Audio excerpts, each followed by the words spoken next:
I'm Derek. And I'm Noah, and you're listening to A Bite of, where we take our current favorite pop culture obsession and enjoy it one nibble at a time. One nibble. And this is actually a big nibble this time. It's a whole bite. Yeah, we're doing all of season 2. We're talking about it. We're not going scene by scene episode.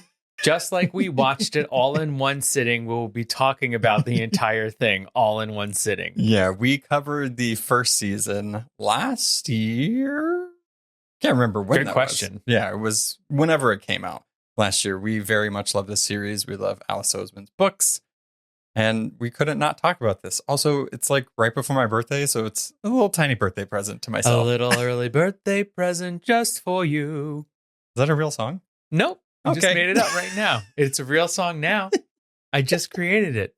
But very excited to talk about this. This is probably the only show that is so good at capturing LGBTQTs and what they go through. I was going to say plus, but I was like, QTs? Cuties. Yeah. Just little cuties. But, you know, we have to talk about this. It's something that's near and dear to us. Mm-hmm. Yeah. And I think much like the experience of being a queer youth, this show can make me laugh and cry and smile all within one episode. And that is just very real of being a human. And I just think that Alice has done such an amazing job of taking these graphic novels and creating the show. She's written every episode. Every episode, season 1 and season 2. And she's writing season 3. Which is so exciting because it means there is going to be a season 3. I really hope there is a season 3. There's got to be. Well, you never know. They can't do this to us. They're like, sorry, it was the most popular show on Netflix for 10 weeks in a row, but, you know. You know what? You're right. We can't trust Netflix. Well, they're always pulling tricks. For a number of reasons, we can't trust Netflix. So before we get into our conversation and review of Heartstopper Season 2, SAG and the writer's strike still happening. So down below in the show notes, again, you can find all the information, find places to donate. Very important. We love these things. The greedy ghouls are still not going back to the table and doing negotiations, basic healthcare. I hope they come to an agreement soon because I just feel bad for everybody involved with that. But down below, show notes, find all that information. Review us on whatever platform you're on. You know, these housekeeping things are always so awkward. It's like, you're already listening to me. Can you do more things, please? I just like, there's like a really kind of like, I don't know, breezy feel to that one. Review us. Yeah. Stars, baby. Yeah. Whatever podcast platform you're on, review, follow, subscribe, whatever they're calling it. Socials, find us there. You know, all the housekeeping stuff gone. Just do all that stuff. Just look down below. Just scroll down. Well, however you're doing it. Yeah. Do it. Our Patreon members get video versions of these episodes, so they're just seeing our hands. Our little A-bops. Uh-huh. Which I thought we both liked that. Yeah. All right. Let me give you a synopsis of 4 hours of television as best as I can. The newest season of Heartstopper picks up the morning after Nick comes out to his mother. The boys are back at Truham and are taking every opportunity to steal a kiss or 2 or 3 or more as they celebrate their newfound relationship. Nick must now navigate the coming out process while Charlie continues to deal with the fallout from being bullied last year. Tara expresses her love for Darcy, but Darcy pulls away. Tao and Elle admit that they fancy each other, but don't know where to go from there. Isaac sets sail off onto a solo journey while his friends pair up, and season 2 introduces us to new characters, takes us on a trip to Paris, and even goes to prom. It was very great synopsis. I think that you hit all the major points for season 2. But I can see you, and then also the screen that's recording you, I can see you. And so all I saw was double hands moving, and I'm just like, don't look at the camera. It was a lot of hand movement. Very much enjoyed it. I was just conjuring up the magic again. I was just taking us there. All right. So spoiler alert for Heartstopper, the books, the season 1, season 2, and everything gay. let us officially take a bite of Heartstopper Season 2. How did you feel about this one compared to the first one? So I have read all of the books that are out. I haven't read the online comic to where it is today, which I know is like way further out from where these books are. The 5th volume doesn't come out until December of this year here in the US. So I knew things that were going to be getting a little heavier. I mean, sorry, but I loved it. I know it's just like such a general thing, but like we said before, I still think it does such a great job of capturing all these feelings of coming out of the closet, of dealing with a new relationship, how exciting it can be, how scary it can be, what it all means, and especially now with social media, how even more complicated it all is. Thanks, social media. Just as a whole. And they're like, here's another one. Threads. No. So I just think overall it captured the magic of the first season, but now we're going even further in depth with our characters. Yeah. I also love how just coincidentally the books are right behind you. They're always there. Just so happens. This is my little show and tell area. So I feel like I want to try and relate whatever we're talking about if I have something in physical form. It's right there. Yes. And I mean, I am displaying volume 3. So season 1 covered volumes 1 and 2. Season 2 is covering volume 3. Which is crazy. Yes. That 2 volumes was this one season. Right. And then 1 volume was a whole season. Yeah, because the first volume ends at Harry's party. Right. When Nick leaves Charlie upstairs. So there was so much more to cover. Good place to end it, though. I think so. I think that they did a good job, though, as far as like taking that cliffhanger and adding it into the season. Yeah. I really enjoyed this season. I like these stories that are like, oh, happily ever after, but this is what happens after that. And I like that because it gives more depth to the character. And I found myself wanting more of the supporting cast or the other leads. I wanted more Tao and Elle. I wanted more Darcy. I wanted more, Isaac. I was going to say his real name. I have such a problem with that because I've been following them on social media now for like over a year. So I'm like, yeah, Toby and Will Gao. Yeah. That's how I know them. You know who I didn't want more of? Ben. Oh, but they said, you know what? We're going to give you more Ben. We got more Ben this season than we did last season. And I did appreciate it. I get why, but also. What's so funny, though, is that apparently Sebastian Bash in real life is just like the nicest guy on earth. I don't care. He just has that face of a villain, I think. He could be the nicest person in the world. He still has that face. He's always just like creeping behind someone, getting ready to say something awful. But I really enjoyed the season. I like that it went more into the characters themselves and not about the relationship. And a lot of the first season was about, Nick kind of finding his sexuality and what that means.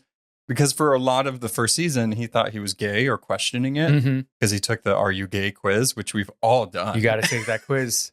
You're actually not part of the LGBTQIA plus community if you haven't taken one of those quizzes. That's where you get the card. They mail it to you after that. And once you get the results, it comes in the mail. And then a copy of the gay agenda. And that's how we get it. Which is top secret.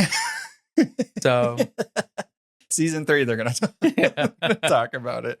But so, and then now this season, he's fully like, I'm bisexual, which is great. And I love that this story particularly, especially with a male character, they're not doing the bi erasure, right? Because a lot of times I feel like in media, if somebody's bi, it's typically a woman and it's not seen as a sexuality or anything. It's just like, oh, they're just fun and they just want to like get with everybody. And typically when it's a boy, they just call him gay. They're like, you're gay.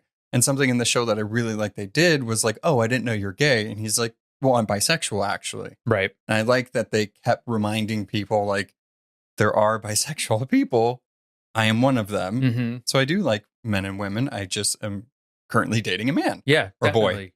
boy. I think that one of the other things that I liked about this season is that it rounded out the families. So we saw some of them. Right. So in the first season, we know that Tori is there from the first episode. My favorite. We have glimpses of Charlie's mom and the dad is there.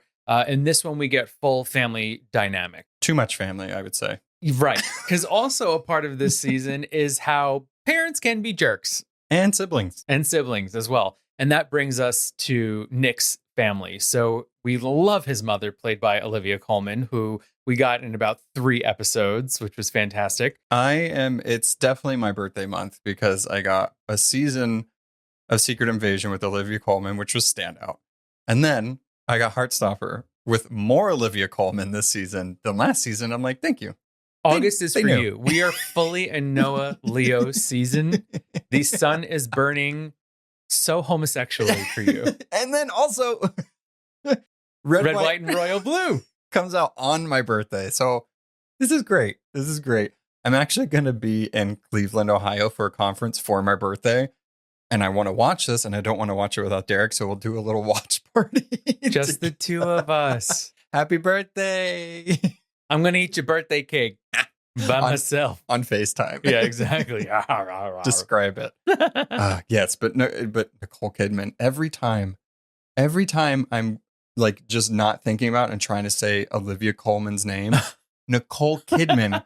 I was so confused just now. Out of nowhere, you saying Nicole Kidman. Definitely not the mom. No. I'm glad. No. Next season, though, she'll be coming.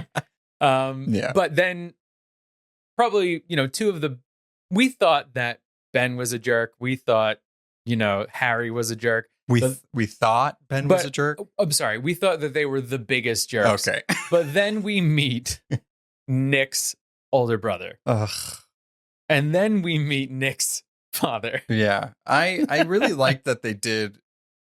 it's important to know these characters by knowing where they came from and their family, especially if they're there.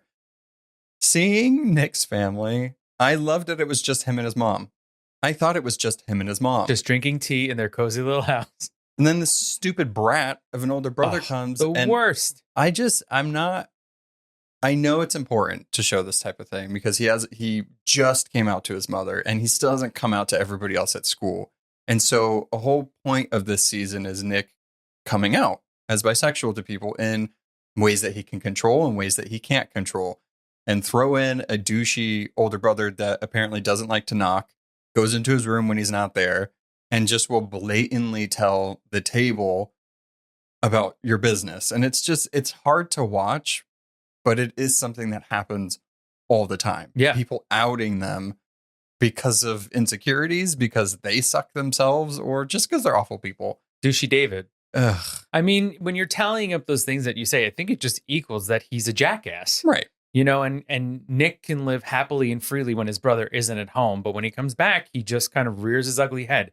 You can tell by the way that Nick talks about him that they never really had a good relationship. Right. I do think in that family scene, right? So there is a scene where Olivia Colman welcomes Charlie's family over and they all have dinner together. We see how protective Tori is of Charlie. So protective. I love her. She is my favorite character aside from the LGBT cuties. I agree. Although she doesn't say much, Tori really does have such a presence. Ugh. And I think why we love her is because she is so loving to her younger brother. Right. She actually has her own book. Solitaire, which just recently got re-released in hardcover, which we have got, and it is beautiful. But so just if you want more Tori and you're curious where she came from and what she's going through, read that. Fantastic. And I had seen online that someone had said that right now is right when Solitaire starts taking place. Oh. Because in Solitaire, Nick and Charlie are already existing as a couple. Right. And Heartstopper actually grew from Solitaire. Which is crazy. Right. Isn't that wild? Because people just love those characters so much. So you can see in this that Tori is going through something, but we don't know what it is. And that story plays out in Solitaire. And I would love it if they made a spinoff or an episode or 2 just about Tori and what she's going through. There is something to be said about some of her scenes because, in this season particularly, you get to see that she's emoting some type of emotion, but it doesn't necessarily fit with the scene, or you kind of like find her in a situation and it seems like she's either crying or whatever. So there is something more to that character. And I hope they do dive into her a little bit because it would be weird for them to kind of hint at that but then not show anything. Because in this season, we not only got, struggles of being a queer person and coming out or stuff like that, but we also get to see more mental health and more kind of just other issues that people go through regardless if they're queer or not. Mm-hmm. And I think that for our characters who we really got, I don't know, it's like the characters who we got a solid sense of in the first season, we're now moving on to a next layer. Right. For all of them. Whereas the characters who we sort of just lightly met, so Tori or Isaac, we're kind of getting more of them. So it's like we're at different layers here. And we're going deeper on all the characters, but now it seems like, okay, we've solidified this relationship with Charlie and Nick. Now let's see what's really going on. We have this solid relationship between Tara and Darcy. Now there's something else that's really happening where it's like, oh, Isaac's funny, Tori's funny. Oh, wait, but they're actually real humans too. Right. And we're rounding out those characters a little more, which I think is so refreshing to see that even our sort of quote side characters are being treated as whole beings in this universe. Well, I want to say Elle and Tao shared the leads almost in this season more than some of the others, because from the last season, we could see their relationship. We're not really understanding how they feel about each other, but it's blossoming. And one of the things that I love that they did with this series is they took some of those graphics and some of just those motifs from the graphic novel and put it in the show, but put it during those Heartstopper moments. So anytime Elle is feeling that thing for Tao or vice versa, it comes in the form of butterflies or whatever it may be. Same thing with Nick and Charlie. It's leaves in a particular color. And then Isaac, whenever he has his Heartstopper moment, his leaves are purple and they kind of just go around him. And it's so beautiful that they do that, whenever they're touching hands, those little fireworks. It's those things, the score added to that, I think just make this series kind of special in that way, because it's visually showing that representation without just outright saying it. 100%. Yeah. It's so good. I do want to comment that before we started watching the season, you had said something like, you were like, oh gosh, the soundtrack in the first season was so good. I hope it's good in this season too. And no one knew like every word to almost every song of season 2. That's why I was hoping, because the Heartstopper is one of those shows that whoever is like the music coordinator behind this, I should have seen who it was. But it's as if they literally took my playlist and put it to the show. I mean, it started with Maggie Rogers and I was like, oh, this season's good with music. We're in it. We're doing this. We got it. I mean, yeah, I was singing pretty much every single yes song. Very good. So good. I also was really excited to see Tao's evolution as a character. Haircut. Hello. And in the first season, he was brooding, right? He was very much to himself. He was very cautious. He was questioning everyone around him. In this one, I felt like Tao was a comedic lead, but like in such a great way. He was really funny when he did his little makeover, when they're in Paris and he opens the door and he's shirtless and Ella's there and he covers himself up. He was just really, really funny. And I feel like Will Gao was able to bring that out in this character. Yeah, the first one was much more, whenever your best friend gets into a relationship and you kind of get away from your friends a little bit, it's normal. It happens, especially in high school. This one, they're all together, and also putting them in a hotel room in Paris in a foreign place, they get to be together a little more. And in situations we wouldn't really see in school.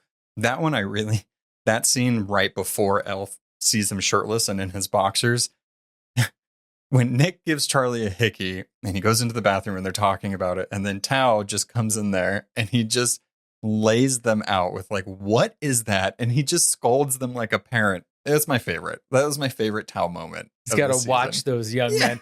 Although we were both just so flabbergasted by the point that like freaking Tao took one bed, Isaac took the other, meaning that Nick and Charlie couldn't sleep together. So mean. So mean. Selfish high school boys. I mean, they did get their moments of cuddling and sleeping together. Oh, yeah. So sweet. Which was sweet. But as soon as they were like, oh, I don't want to be here with the sun, I want to be here. I'm like, you know what? You guys, not good friends. Yes.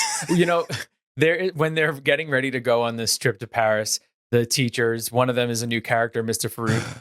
they're like, and no boys and girls can room together, and all the queer kids are at a table like, not a problem. I think I literally said to you, I was like, one of the perks about being gay is that sleepovers are much more fun. Exactly. You know, in high school, like I was dating a boy in high school or whatever, and we had sleepovers because it's like, oh, boys can have sleepovers together, not girls and boys. And I'm like, that's right. Yeah. Yeah. But then when you finally come out, then that's all over. And we see that happen to Nick and Charlie. The same exact conversation happened to me that happens to them. And they're like, oh, by the way, I'm dating this person. And they're like, but they slept over. And it's like, well, yeah. I'm telling you now. Yeah. What's hilarious is that I had a high school boyfriend as well. And my mom and dad used to watch us like go up to my room and they'd look at each other and be like, something's going on there, right? And they'd be like, yeah. And they'd be like, okay, whatever. That's my parents. My parents were like, yeah, Derek's gay. And that's probably his boyfriend. And they're probably smooching right now. Yeah. Oh, kids. The parents in this season, since you brought it up, let's talk about the parents a little bit. You know, we have Olivia Colman's character, fantastic, super understanding, supportive, very protective of Nick, rightfully so, and of Charlie. We have his dad that isn't not necessarily understanding. He's just not present. So I don't even think he really gets a say. And I think by the end, he understands that. And he's like, yeah, I'm not. I get, like, I love you, but I'm just going to leave. Which good. Like, go, like, if you're not going to take the extra step to even get to know your kids or be involved in there because you're so busy, go away. That's definitely one of the heartbreaking moments in this because Nick is wanting to have a relationship with his father. Of course. And when his dad basically blows them off in Paris and then is there sitting at the table when he's visiting again and is still not that attached to his son, Nick finally has to realize, like, it's not going to be what I want it to be. And also, it doesn't matter. Like, why should I be scared to tell them who I am if they don't even know who I am? Like, and they don't care, which I think is valid. And then we also get this thing. So we didn't see Nick's mom too much in the first season. And in this one, we get the sense that she's very much like, I love you, but I don't agree with what you're doing. Like, almost like, I don't agree with your lifestyle. Yeah. That's the feeling I got from her. And is it, so I guess the question is she disguising that feeling with being like, it's about your grades, it's about this, it's about that. She seems to be a lot more strict than Charlie's dad. Right. You know, we got to see some really tender moments from Charlie's dad in the first season. And in this one, I still think he is really more of the relaxed parent. And he's much more supportive. Yes. Seems like. And I don't necessarily think that Charlie's mom isn't supportive, but I think she sees a young relationship and doesn't really feel like Charlie should have time. Right. For this. Yeah, and that's what made it interesting for me because there's, on one hand, I agree that, you know, maybe you should like focus on school just a little bit because it does matter, right? And it's like these relationships and the things you're going through, like high school students, everything is the end of the world. Everything is more important than actual school. When in reality, it's like, it is important. And if I could have done things differently, maybe I would have done things differently. And she's just going about it the wrong way. And it comes off the wrong way almost because she's a little too hard on like trying not to get them to see each other. Right. Yeah. She's cutting off communication. She's grounding them. They're not allowed to see each other, which of course leads to sneaking out, which is never a good thing. But also very fun. And I think it is very formative. Sneaking out is just part of being a teenager. And then any teenagers listening to us, do not sneak out. Don't do it. Stay inside, even if you are on the first floor or whatever. Yeah, especially second floor. Don't jump off. No. It's always funny whenever they go out the second floor window, there's always like some sort of ledge underneath that you never really see, but it's really easy for them to get out. Or a trellis. A trellis. That they can climb down. Yes. Yeah. I wish I had one of those. If we try, I mean, I just feel like I'd go right over. I just grab onto that trellis and it would just fall backwards. I'd be doomed. One of the parents that I think deserves to be talked about, and because they're awful, is Tara's mom. Or is it Darcy? Darcy's mom. Darcy. Jeez. I always get them confused, their names. Darcy's mom. The worst. Yeah. The absolute worst. And not only because it's clearly that she's homophobic. Right. But she's just awful. Yeah, she is the epitome of a shitty parent. parent. Yeah. And especially of a queer teen. And so I really enjoyed getting to see a little more of Darcy's life, because we meet Darcy and Darcy is effervescent. Right. Darcy is fully realized in her queerness. She is loving her life. She loves who she is. She's outspoken about who she is. But the sad thing is, as we see in this season, is that she actually cannot be herself at home. No, and she's more of herself outside of home. Right. Yeah. And I loved that they visualized her home with that purple smoke. Yes. And it's just foggy and it's not comforting. It's like the physical representation of oppression. Toxicity. Yeah. Toxicity. No, you had it right. I think you're now going towards that Pokemon that you love. Toxicity or whatever the his electric name is. toxic Pokemon. Yes, Yeah, yes. he's so cool. Yeah, exactly. You had it right at first. I always try to find a way to bring him into a conversation. And why not? He's adorable. Isn't he part guitar? Yeah. Did I make that He up? can play like his rib things and an electric. Yeah. Yeah. Anyway. No, Yeah. but I thought that was really powerful. Right. And it came at the end too. Yeah. Ugh. But we're getting clues, right? So one of the main things is that Tara full out says to Darcy, "I love you." And Darcy does not want to acknowledge that for some reason. When Darcy doesn't show up for things, Tara's like, "I could have picked you up. I would have come to your house." And Darcy again changes the subject. It's all because she's she literally can't let Tara in some of those situations of a physical representation of Tara at her home. Mhm. But also, if she admits that she loves Tara, it becomes More. Yeah. And then she has to truly explain what's going on in her life. Yeah, because she even mentioned, she's like, I haven't met your family. I haven't done this. And then we also see the extra added step of, she didn't have money to buy her prom outfit. And so all the friends, I love that scene so much, because who doesn't want your friends to support you in any way that they possibly can, financially or not? But like, that was just very sweet. But then it also has an extra layer of like, oh, like, I guess your mom didn't want you to buy something for prom, because when she did see what she was wearing, she was like, no, you already have a dress. Right. So it seems like she couldn't even ask for money to go get something, because her mom was like, this is what you're wearing. And she basically is like, she looks like a lesbian. Right. You look like a lesbian. She said that. Yeah, she said that. And one of the more interesting things is that in the journey in season 1, Tara is the one that is newly coming out as a lesbian. And then by this season, Darcy's sleeping over her house. Right. Her mom loves them. They talk about the grandmother knowing as well. So now Tara is completely living truly as herself with a supportive family, while Darcy, who we thought was the one in that situation, is the opposite. Yeah. And it's sad, because now we see, oh, so this is why Darcy kind of pulls back a little bit. And anytime it's brought up, she changes the subject. Right. She'll literally say like, oh yeah, because this outfit. It's like, that's not what I'm talking about. No. Sad. And I think another point that this illustrates so well, especially in Darcy's case, is that something that is so prevalent in the queer community is being cast out by your family like this. So what's so important is the idea of a chosen family. Oh yeah. And so much throughout the series, and especially in that scene when they're at the thrift store and they're buying the suit, she's surrounded by her chosen family, by these people that love her no matter what, who fully accept her as she is.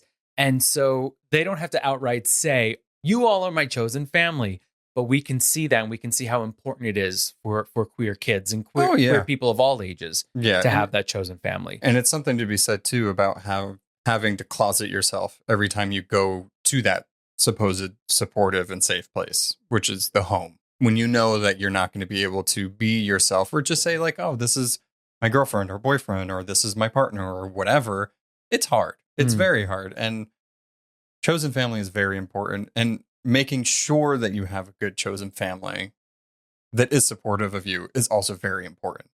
I really like that storyline. It did come a little late, but I liked that they didn't just spring it on you, because you started seeing it from the first episode of this season. You started seeing that something wasn't quite right with Darcy. But, hopefully in the next season, it's a little better for her. Right. Having told Tara about what her family life is like, because now she's understanding.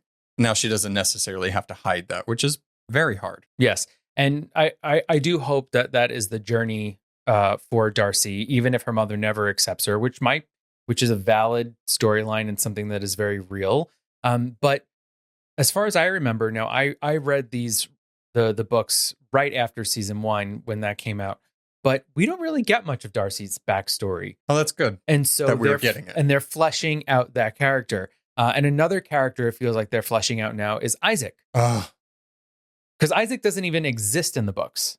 That one is insane. And two, his moments, there's two particular moments in this season where I actually got teary from his stories as opposed to some of the other moments, right? I just didn't expect that powerful of a story from this character that doesn't really seem to get a lot of screen time, but is always there. And I'm glad that we got those small little moments. The one moment in particular for him is when they go to Elle's art exhibit for the school that she's trying to get into. And he sees that obviously somebody that's Ace made this thing showing what love is to them and how it feels. And it connects so well to him because he wasn't able to really put anything on it or really identify it, which I couldn't imagine, being, ace or being asexual or whatever, and not having anybody else to talk to about it, especially your close friends, and trying to identify that because you just don't feel that way. Or don't feel normal. Right. And that's something that I thought was very interesting because I think it might be, it's either the first or second book we're seeing Isaac read is a book called Ace of Spades, which is a book about an ace character. It's a young adult novel. But even though he's read this book, he doesn't realize that that's what he's feeling. And it isn't until he has a romantic moment with, I believe, James, that he says, this doesn't feel right to me. Or what I'm supposed to be feeling. I'm supposed to want this. I'm supposed to want to kiss this person. And I like this person, but it doesn't feel the way I think that everybody says it's supposed to feel. Yeah, I can't remember exactly who he asks. It's either Nick or Charlie, but he asks, how did you know that you liked them? And they explain, I always wanted to be around them, that, when I kissed them, I felt more than what I felt before. And then you can just see Isaac being like, okay, so I'm not feeling those things. I know that I like this person to some degree, or they like me. So it's kind of, am I supposed to feel the same way as this? And I really like James's character, because it shows also somebody that is, that likes somebody that is asexual ace, and they're not returning the same feelings, but I liked how understanding James was. It could be so easy for this character to be so mad. Right. And to be like, well, you're just not normal or whatever. And the things that we would normally expect in a TV show. And again, I think I said this when we covered it last time. The way these kids, or the way they just write this show and how they deal with things is so real. And I wish more people dealt with them that way. And it's always from a place of love or trying to understand. Well, I feel like this is a playbook of how you should lead your life. Right. It's like if your child comes out to you, like Nick and his mother, you say, thank you so much for telling me I love you so much. Right. And then do your own research. Sure. Right. but that's the response. Right. And even this with James and Isaac, or even with Imogen and Nick, it's just saying, thank you for telling me I love you. Do you want a hug? What can I do for you to support you? Right. It's so easy in life to internalize things and get caught up in things. But when a person is coming to you and is being honest and real with you, listen to what they're saying. Right. So watch Heartstopper, write down all these things, and you'll be good to go. Yeah. There's a few people I want to send this to and be like, can you please watch this? Just look, it's just a couple hours, one sitting. That's what we did for both seasons. We literally watched it in one sitting. And I hate that we do that, but it's just that good. And it's so easy to do. So easy. So look, this is like the weird thing that I'm going with right now. So I've seen season 1 twice, right? And now I've seen season 2 once. Right. I want to watch it all together again, but I don't want it to be imbalanced. So I have to watch season 2 one more time. And then watch it all the way through? Watch it all the way through. Well, I'm going to be gone for a week. So I got my week planned, baby. You have all the time to do that. Not that I don't want to, but like I can't do that before I leave. So I just want it to be even Steven. But again, another character we see more of is, oh, wait a minute. You said there were 2 Isaac moments. What was the second one? The second one was when he goes and talks to James at the bookshop that he works at, which I love.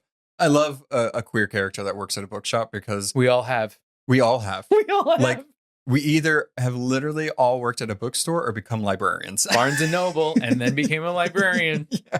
When I ran my bookstore, there was a bunch of queer people that came through, and I kind of just love that because it's that thing of like, this is because I'm a queer person, I went to books, right? And because I could escape and do things and see people that were more like how I was feeling. And so it just kind of draws those people to them. I don't know. I'm sure there's a whole thing on this, but like, I just love that. I love that he worked at a bookstore. I don't know why. But the thing that made me teary is, Isaac, who is very soft-spoken and doesn't really say much and doesn't seem like he really wants to be the center of attention. He went to James and he told him, he's like, this is who I am. And I know you want it this way, but I am just this way. And they left it very nicely. And then the thing that really made me teary is when he went back to his friends and they're like, oh, you kissed him, blah, blah, blah. And then he got upset because he was just like, you guys should understand that not everybody is the same. So you should have actually listened to me or asked me before you just assumed, which I thought was very powerful and good for Isaac. Yeah. And I think, again, it's that idea of acceptance. It's that idea of chosen family. And I also think there is power in Isaac being able to say that to his friends. Yes. Because it's so easy to almost be harder. Passive, to just laugh it off, but to actually stand your ground and tell people how you're feeling, there's power to that. And it is definitely harder. Yeah. For sure. Okay, so Paris. I feel like we didn't touch on it too much. Because this was, I think there was a part where I was like, are they leaving Paris already? They weren't. But I just loved the whole Paris stuff, right? And it's so exciting because it makes you feel, even if you didn't go on like an overseas or like a senior trip or anything like that, maybe you had like lock-ins or like you just had moments where it was just you and your friends and like no supervision. It's just the best possible time as somebody that's like coming into adulthood. But I just love the backdrop of Paris because everybody got to find out that Nick is fluent in French. Yeah. He said, my papa is French or whatever. It was wild. He said, bonjour. He said, bonjour, je m'appelle Nick, fromage, ice cream. So good. But we got amazing moments because it was set in Paris, right? We got that. We got to see Nick's father. We got to see that Charlie is actually going through an eating disorder. And it is a result of the major bullying that he got the year before Nick had come into the picture. And what I thought was really important about that is that just because the bullying stopped doesn't mean that the ramifications or what happened to that person is going to stop. And a lot of times that stuff is lifelong. Hello. Exhibit A, me. That's why I'm in therapy, baby. Which therapy is very important. Yes, mental health. Come on. Very important. And then we also got this stuff with Ben and Imogen. As soon as I found out that she was dating Ben, I said, you know what? I don't like it. The funny thing is, like, I'm like, oh, she's going to say Harry. Yeah. And then she was like, Ben. I was like, what? Yeah. Oh, no. This turd of a person. There's so many amazing... Tell us how you really feel. I hate him.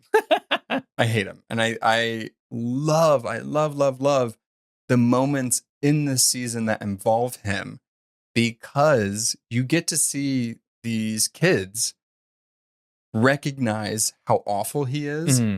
And not only do they call him out on it, but they really called him out on it. And I like that. I like that it wasn't just like, Harry just was like, oh, they're just messing with you. Or like, his bros. It was kind of sad to see him so isolated because he didn't have anybody, right? And yeah, maybe he is going through something and he's not too sure, he can't tell people or whatever, but Charlie went through the same thing. Nick went through the same thing. Every one of the cast members or our characters went through the same thing, but didn't do what Ben did. Who seems to need to take other people down or ruin other people's happiness because he can't seem to deal with his own feelings and come to terms to make himself happy. And also took it out on Heartstopper's best ally. Like, he just wanted a girlfriend. She's an ally. Which, can we talk about her for a second? Because I feel like we will forget to talk about her if we move on. Is she straight? They said, guess what, baby? We got a new character. Her name is Sahar. She plays the guitar, and Imogen says, hey Hi. there. Yeah. I like you on that stage, baby. There was a couple moments, right? That made you go, huh, okay, maybe she's on her own journey right now. That's what it seems like. And again, I think we see another type of character here who, and almost in the similar vein to Nick, who is like, this is you are a girl, so this is what it means to be a girl. This is who you like and how you right, like them. and this is what is being told to you by society of how you should act. But as she's going through life and experiencing these things, she's able to maybe discover some new things about herself and really take time to discover who she is. Right. And I think we are on that journey with Imogen. I will say that it felt a little out of nowhere, but I'm happy for her. I think it was just ambiguous enough to make you go, huh. Like, they're planting the seeds to, like, maybe she is going to go on some type of journey to figure out who she is. Maybe she's not. Maybe it was just that moment of like, oh, I do find that person attractive, but like, you know, I'm still the way I am, right? I think there's like a line between like, I can clearly see that person is a beautiful person, but romantically, no. Sure. You know, but I'm curious to see where they go with that. I do think, though, there is something to be said about, you know, when she was with Ben and then when she actually broke up with him, which was the most epic breakup ever in front of the entire class. In front of all of France. And the escargot. Yes. The snails were quivering. Yeah. She really ripped him a new one, rightfully so. But when Nick and Charlie go into the bathroom to console her, she's not like upset that she's not like that she broke up with her boyfriend. She's upset of like, oh, are you okay? Or like, was that bad? Like, did I make people upset or whatever? So it is interesting, right? It's like, she's not upset that she doesn't have a boyfriend or that she's not with Ben. She's just like, I probably shouldn't have done that. It's like she's worried about the outsider perspective of what just happened. Right. Which I think is an interesting way to phrase it. And then towards the end, whenever the new character is up there being a badass, playing in the band with during prom, the lighting, I want to say, is the lesbian flag colors, and it kind of mirrors Nick at Harry's party with the bisexual flag colors. Right. So if we're just saying like they very intentional, which they do in the show all the time, I'm curious what's going to go on with there, because she was staring at her with little hard eyes. Our little baby Imogen, who is just maybe not just an ally, but is maybe actually a card-carrying member of the community. Which I think is really sweet because, you know, sometimes it does take a little bit to realize, right? Or you suppress it down so much that you're like, no, I am a woman and I have to like the manliest man that is there because this is what I'm told needs to be done. Not all the case. And sometimes it just takes a great guitar playing badass. Yeah.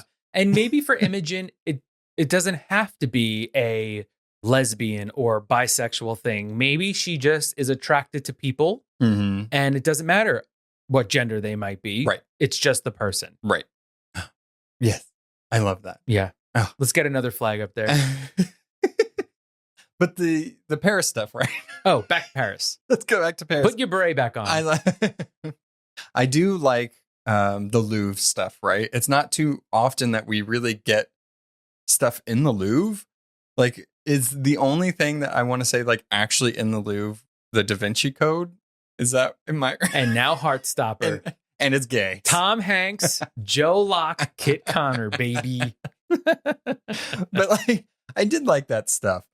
I think they did a really good job of balancing everybody in this show, because not only during the Paris stuff do we get to see really intense moments with Nick and Charlie, but we get to see Elle and Tao finally getting over themselves and just loving each other. Mm. And not trying to make it work because, scared that the friendship is blah, blah, blah. Tao's trying too hard, which was hilarious.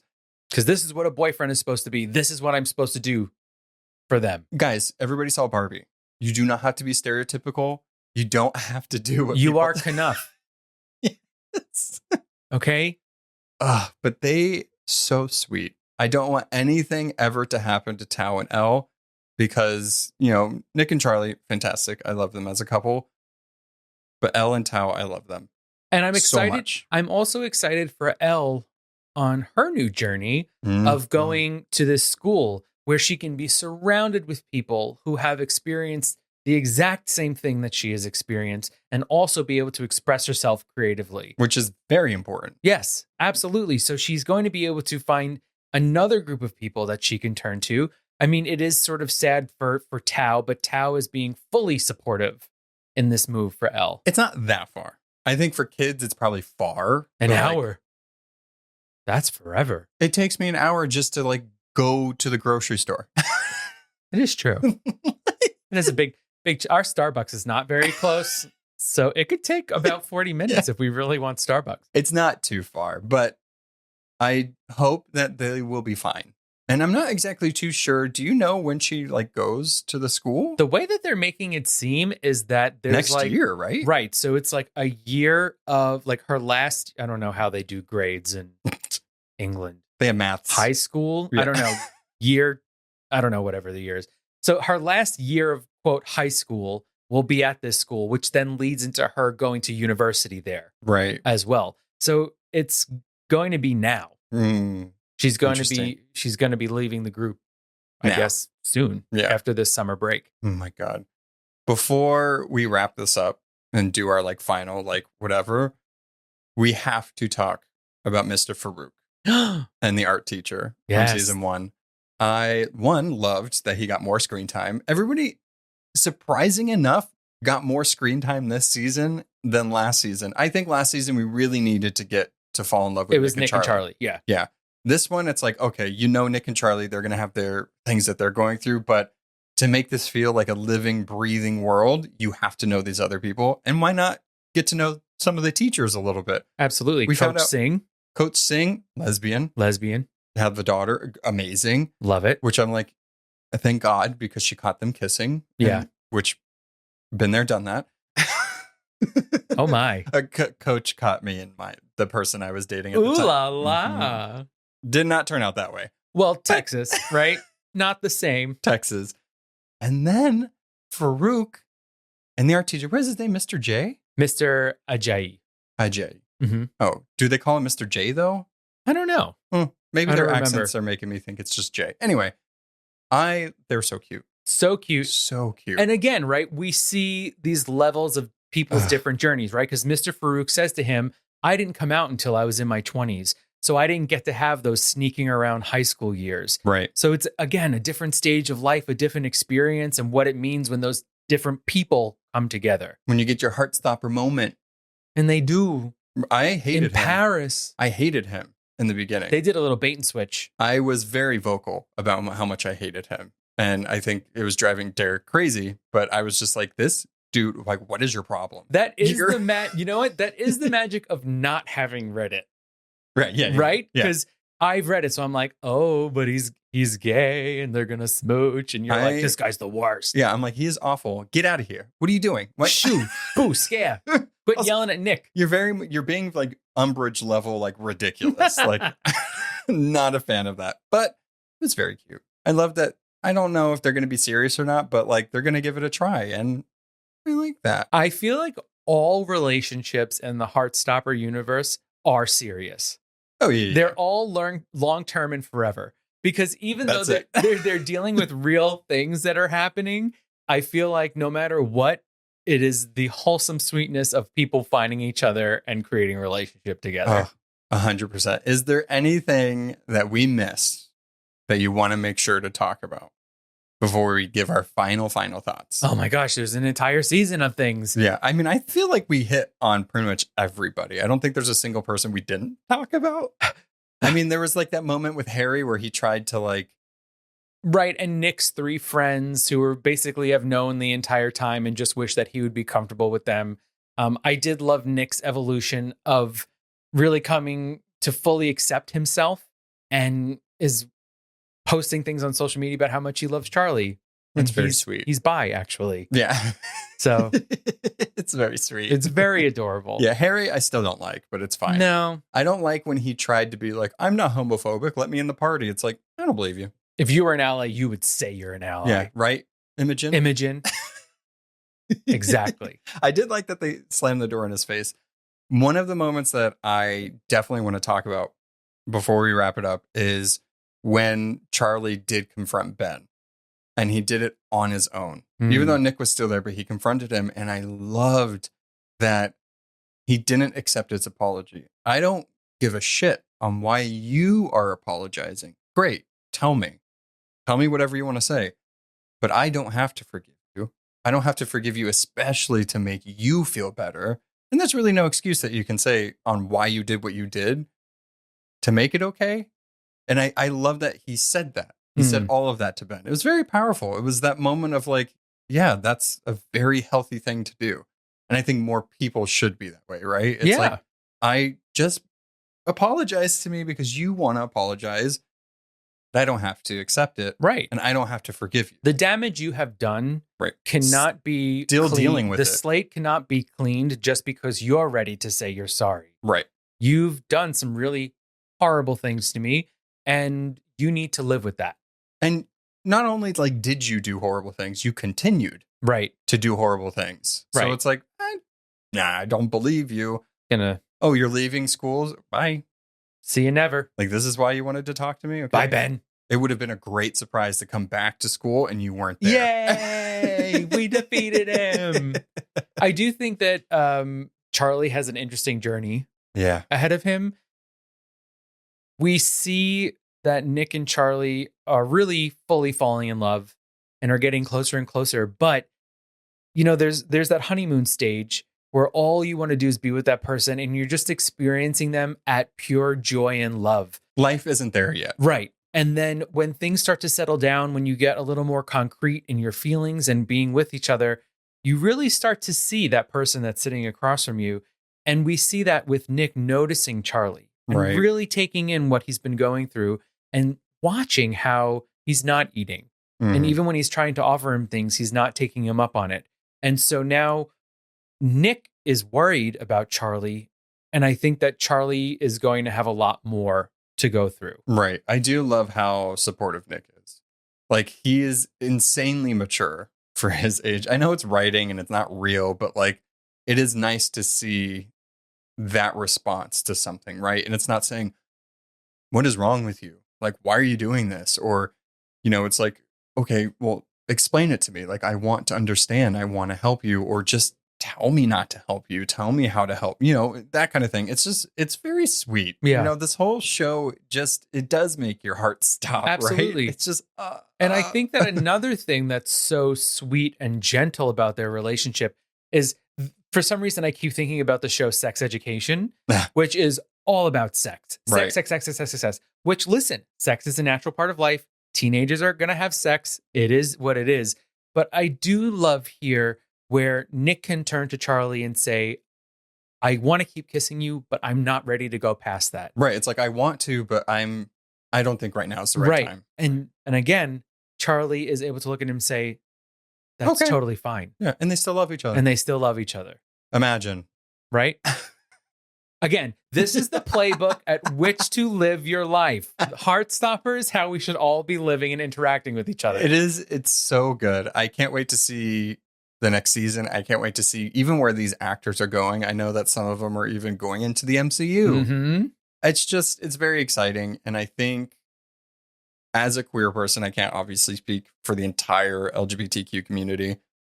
These are the shows that I wish we would have had growing up. I wish we had more of this type of thing to show queer people in the real light and showing that we go through very similar things that everybody else goes through, but also showing like, this is how you probably should deal if somebody comes out to you or like somebody you know or whatever, or your kid.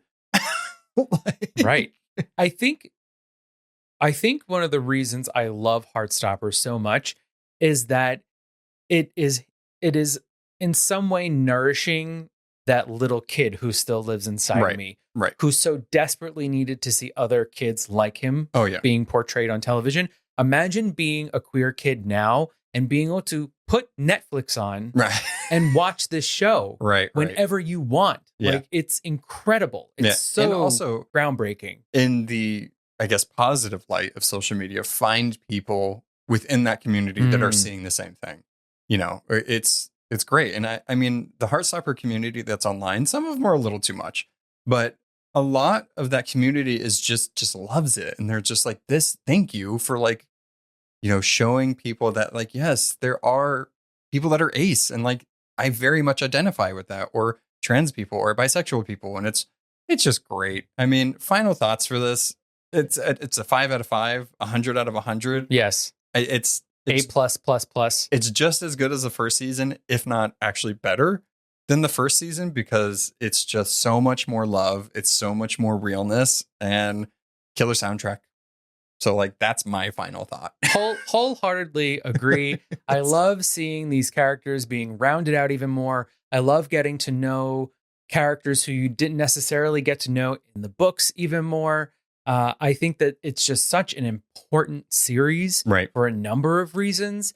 And I'm so happy that it exists. 5 out of 5, 100 out of 100. Can't recommend it enough. Can't wait to watch it again. 2 thumbs up. 2 thumbs up. 10 toes up. I don't know. This squiggly motion with my arms. Yeah. How excited I am. So that's Heartstopper season 2. I mean, all the stuff we loved about it. Yeah, please let us know. Comment below if there's anything that we missed. If you have any hot takes, if you want to share your joy about this series, I would love to hear it. What was your favorite Heartstopper moment in season 2? I want to know. Let us know. Yeah. Go Discord. Add us. Clickety clack clack on those keys. Send us a letter. Maybe an emoji. Something. All right. Till next time. Bye. Bye.